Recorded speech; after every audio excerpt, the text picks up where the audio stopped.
Ethiopia's Prime Minister Abiy Ahmed to lead his troops from the battlefront as the year-long conflict moves closer to the capital, Addis Ababa.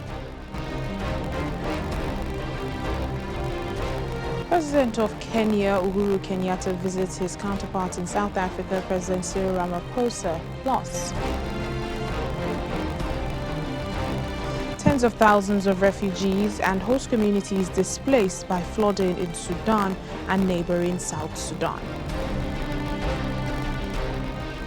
Hello and welcome to the program. I'm Layo Adegoke. We begin in Ethiopia, where Prime Minister Abiy Ahmed says he will be leading his troops from the battlefront as the year-long conflict moves closer to Addis Ababa. In a statement posted late on Monday, Mr. Abiy said starting today, he will mobilize to the front to lead the defense forces. Now, this comes after the ruling Prosperity Party's executive committee met on Monday to discuss the war. The defense minister told local media after the meeting that security forces would be embarking on a different action over the Tigray conflict. However, the Tigray People Liberation Front has dismissed Mr. Abiy's statement, with his spokesperson saying that the TPLF forces will not relent. Joining us now for more on this is Bekele Woyecha. He's a member of Defend Ethiopia UK. He joins us now live from London. Thank you for speaking to us on the program. Thanks for having me. Well, is the Prime Minister really serious about turning this crisis into a war? He is not actually turning this crisis into a war. He is going to address the crisis because it needs leadership, and it is in his duty to actually take up this responsibility entrusted on him by 150 million Ethiopians. So the Prime Minister is leading by example. He is doing what is expected by the Ethiopian people. So he is leading us by example. Well, the government has once denied the movement of the Tigrayan forces towards Addis, and security forces in the capital say there is enough security within the capital to be able to repel any invasion. What are you hearing? Is that still the case? Has security heightened in Addis? It's really important that, Ethiopia is fighting, two battles or two wars at the same time. One is the fight against the group, TPLF terrorist group, which is designated a terrorist group by the Ethiopian parliament. That's number one. And number two, a very coordinated media campaign, especially by the Western media apparatus, blackmailing Ethiopia, spreading fake news about Ethiopia, fear-mongering, and all these things really had impact. So it's vital for Ethiopians around Ethiopia to be vigilant. But at the same time, we should be very clear. I remember one of the media outlets, if need be, CNN, mentioned that, the rebel forces were outside Addis a couple of weeks ago, which was a lie. And they have been keeping lying and lying and lying. The Western media parts have been spreading lies for the past 1 year, I should say. So there would be fear. They wanted to actually spread fear. So to avert that, we needed to tighten the security, not only in Addis, but around Ethiopia. And it's important because by the end of the day, the government is responsible to defend its people. And that's what the government is doing. Well, we know negotiations are still ongoing with mediators, the AU. Is there likely going to be a solution soon before this turns into a full-blown war? This is a very important question. Ethiopian government has been elected most recently. The government has got the mandate of the Ethiopian people. That's what's important. And nowhere in the world a government has been asked to negotiate with the terrorist group. TPLF has been designated by the Ethiopian parliament as a terrorist group. So how could you expect a positive negotiation with a group that's designated as a terrorist group? There is one thing important. Is it because we are an African country? The fight Ethiopia is fighting now is not only about a fight for Ethiopia. It's about the Horn of Africa. It's about the wider Africa. It's about Black people around the world. It's about our dignity. We cannot and should not expect orders actually to be sent to us from Washington, London, or Brussels. And that we cannot actually live as they want us to live. We have to live in accordance with our own rules and regulations and the laws of our countries. So as per the Ethiopian law, TPLF terrorist group is a terrorist group. And how could you expect negotiation with a terrorist group? Who has done it in their history? For instance, I'm actually in discussion with you in Nigeria. Does the Nigerian government negotiate with a terrorist group? The answer would be no. So we would not expect positive negotiation with a terrorist group, but we want to sort out this crisis in the way that every Ethiopian is convinced, and the Ethiopian government is responsible for delivering that. That's what the Prime Minister is doing. That's what the Ethiopian government is doing. And remember, the Ethiopian government has got the mandate. It's got the support. If you followed what happened around the world most recently, especially on Sunday, people around the world came out in support of the law enforcement actions of the government, saying no more, because we can no more take it. We can no more take instruction from Washington or London or New York. So we say no more intervention, no more neocolonialism. It's about neocolonialism. Ethiopia is fighting for economic independence. We had our political independence in the past. We are fighting for economic independence, and we are having too much pressure, undue pressure from the Western political apparatus in cooperation with main media stream. All right then, Bekele Woyecha, member of Defend Ethiopia UK, thank you for speaking to us. Thank you so much. We continue our conversation on Ethiopia. We have security analyst David Otto joining us now from our Abuja studios. What are your thoughts? Ethiopian Prime Minister saying he will himself go to the front line to face the TPLF in this crisis. What does this mean for the crisis in Tigray? This is a conflict that is more than a year old. You're very correct. This is a conflict which has lasted now for more than a year. And one of the things which we continuously see is a lot of rhetorics, a lot of things which I consider to be propaganda, which is not useful. The last time a president said they were going to the war front, we saw that in Chad. That was the former president Idris Deby, and it did not end well. I mean, that's for those who believe that version of him dying in the line of fire. But what I think is it is not necessary to get to the point.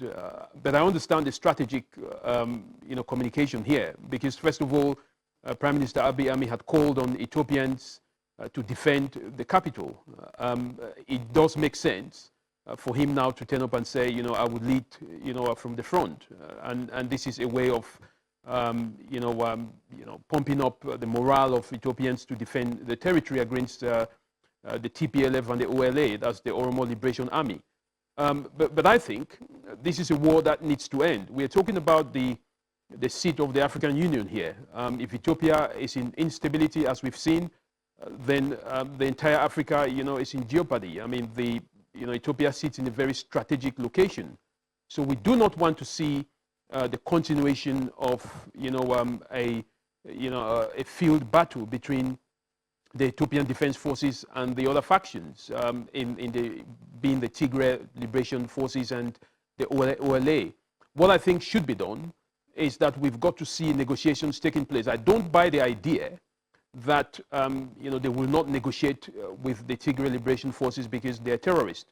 I mean, there are lots of examples. The US has negotiated with the Taliban, and they're now in power.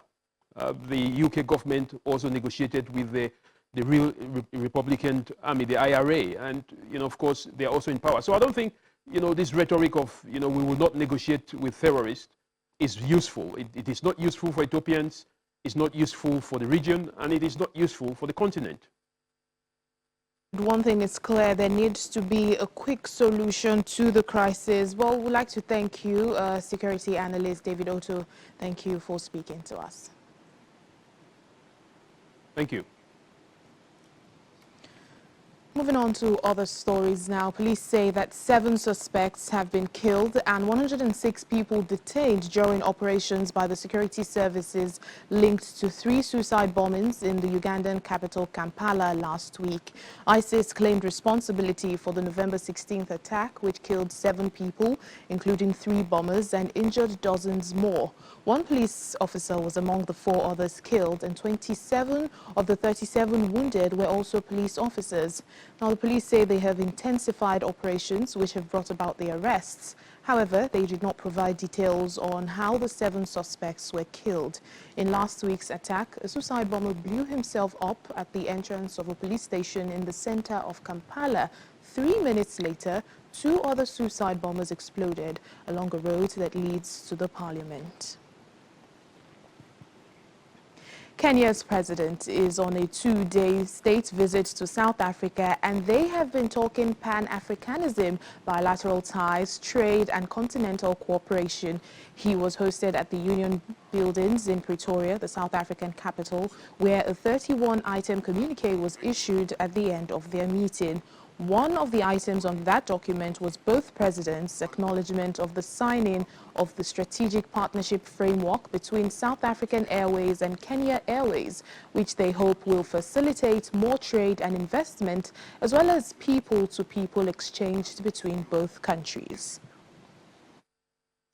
A good starting point are the economic ties between our 2 countries. Over the past 5 years, bilateral trade has been constant, while investment has mainly been characterized by South African companies investing in Kenya. Much can be done and ought to be done. I'm therefore most pleased that His Excellency has brought along a Kenyan business delegation that is currently participating in the business forum together with South African counterparts from the business community. Your Excellency, trade and investment remains one of the strongest pillars of our relations, and South Africa is one of our leading trading partners in sub-Saharan Africa. You've mentioned, and correctly so, that we need to work together to improve the trade imbalance between our 2 countries. And just to cite as an example, in 2020, Kenya's exports to South Africa were approximately $33 million, while Kenya's imports from South Africa were around $430 million. So we need to see this not only balance out, but also increase in volume.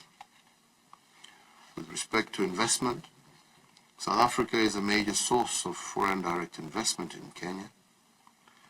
And indeed, during the period 2006 to 2019, South African investment in Kenya has risen sharply from some $2.2 billion to some $3.1 billion currently.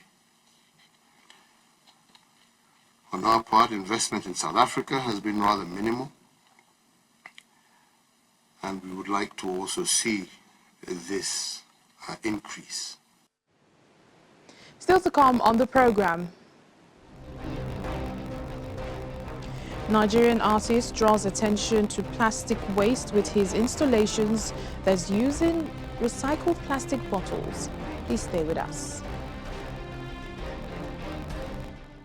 Welcome back to the program. Israel's Defense Minister Benny Gantz is headed to Morocco to formalize security cooperation between the 2 countries. The 2-day trip, beginning on Tuesday, comes less than a year after Morocco normalized ties with Israel in a deal brokered by former U.S. President Donald Trump's administration. In return, Washington recognized the North African Kingdom's sovereignty over the disputed territory of Western Sahara. Mr. Gantz's office says he is the first Israeli defense minister to make an official visit to Morocco and will be signing a memorandum of understanding that will outline defense cooperation between the two countries. The United States says it is encouraged by Sunday's deal that reinstated the Sudanese Prime Minister Abdallah Hamdok, but wants more progress before restoring aid to the country. The State Department repeated calls for all civilian leaders detained after last month's coup to be released. Although Sudan's governing generals have already released some of them, including the head of Sudan's Congress Party and some politicians, members of the deposed transitional government are strongly criticizing Sunday's deal, calling it a betrayal. Critics doubt the military will allow Mr. Hamdok and his cabinet of technocrats to hold genuine power. United Nations peacekeepers in South Sudan are on a mission to conflict-ridden Tambura, Western Equatoria, led by Lieutenant General Shailesh Tinaka, the force commander of the United Nations mission in the country. In recent months, armed attacks in and around Tambura have killed many, leading to tens of thousands of people to flee their homes and shelter in camps for displaced people or neighboring counties. Many have sought refuge at the UNMISS temporary base, where peacekeepers are providing protection as well as patrolling the villages to de-escalate the conflict and restore peace. Unfortunately, although the guns have fallen silent, there is still fear that is being experienced by the people, and that would take some time to go. They apprehend that armed youth in groups still are present in the bush, in the jungles, and they are still fearsome of returning to their villages. So over the next 1 to 2 months, we hope that we are able to improve the security situation, give people greater confidence so that they can once again return to their villages. We don't want them to stay in these IDP camps for any longer than necessary. Tens of thousands of refugees and host communities are being displaced by flooding in Sudan. UNHCR and partners are providing emergency assistance, but more support is urgently needed. Also, in neighboring South Sudan, the current flooding across Unity State is having a devastating impact on people's lives.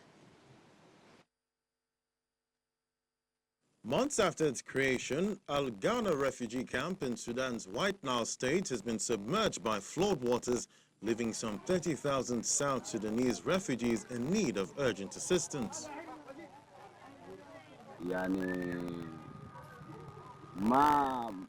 We have been living in this area since the 1950s.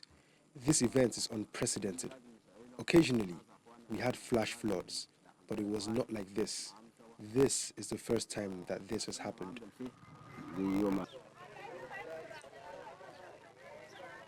The refugees fled, finding sanctuary with relatives and friends and in public facilities like schools and hospitals.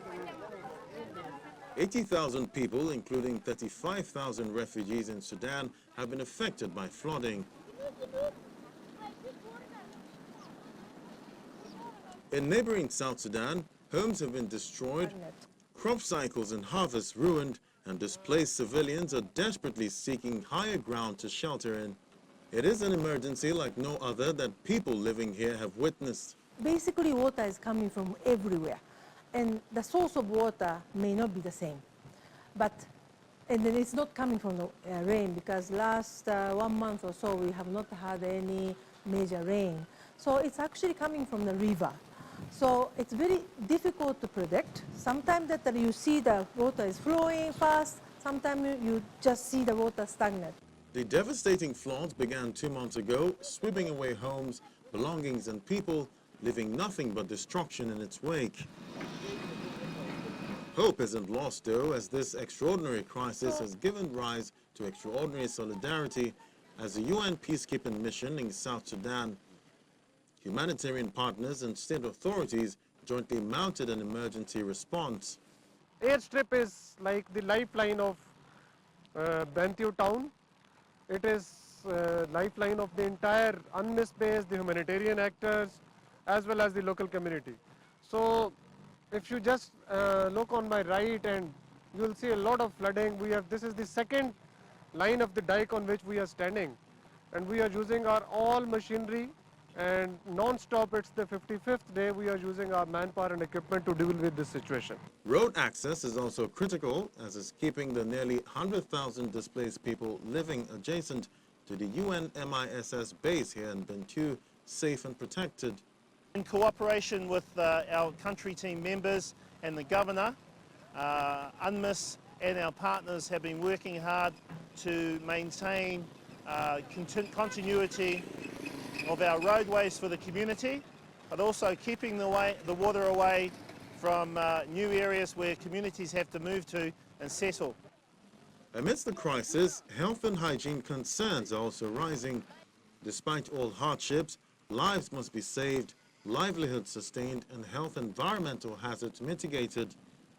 This stellar effort by all partners remains a beacon of hope.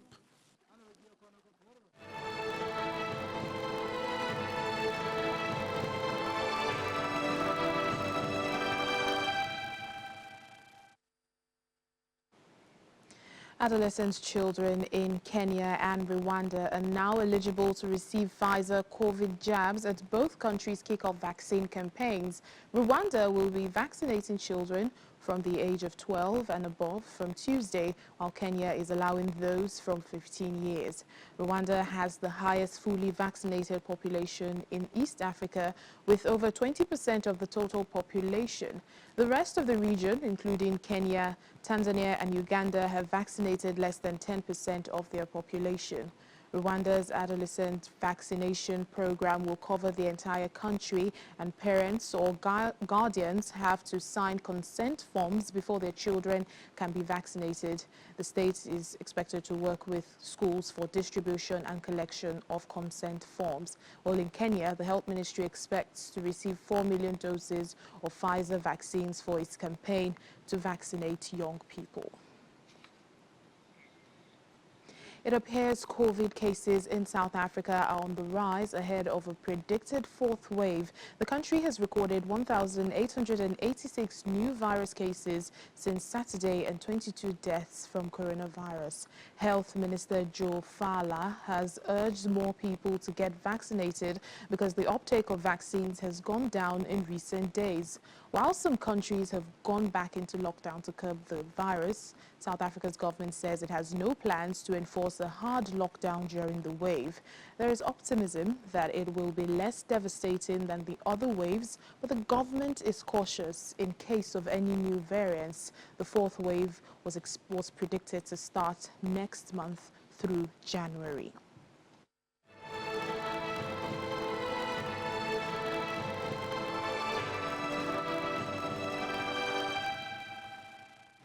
Nigerian multimedia artist and photographer Abdulrazak Babalola focuses on creating and photographing installations he builds with recycled plastic bottles. He hopes his work will draw attention to the various ways that this form of waste is harmful to the environment. In a studio in Lagos, Nigerian Angel waits patiently as a team of artists work to get her ready for her portrait. The Angel and her stylist are all being guided by 27-year-old artist Abdulrazak Babalola. Babalola specializes in concept images that he hopes will provoke thoughts and discussions about environmental concerns. I just want the government to understand the message I'm trying to pass, which is plastic is actually beautiful, but at the same time, plastic pollution is dangerous. Like, dangerous to humans and dangerous to our aquatic animals. Yeah. So I would really implore our government to really work on this and tackle this immediately, because if you look at other countries, even in Africa, I think plastics are already being banned. Babalola says he conceived of the installation and series of portraits 2 years ago, but was unable to execute it due to the coronavirus outbreak and lockdowns that followed. When restrictions were lifted, it took him and his team 2 days to gather over 5,000 discarded plastic bottles.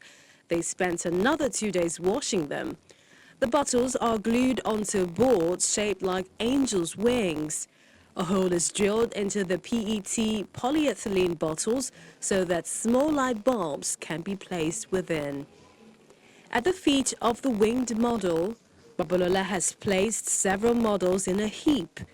They represent fish dying in a waste-filled ocean. If you look at the angel behind me, right here, you see that the wings are the one illuminating the angel while she's on oxygen mask, which means the wings serve as her beauty.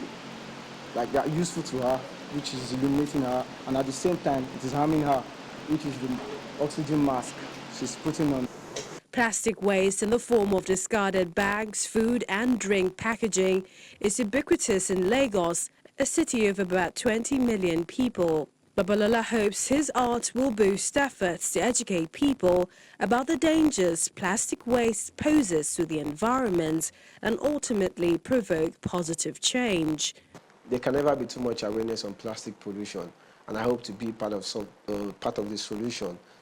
And I hope when people see these works, when it launches, so people know that, okay, this is human invention that is intentional. So we can retrace our steps because this is affecting our environment, our marine animals, and so we can tackle this in time before it gets too late. The waterways of Babalola's home city lead into the Gulf of Guinea, raising concerns about the amount of plastic entering the sea. And that's it on the program. Thank you for watching. I'm Layo Adegoke.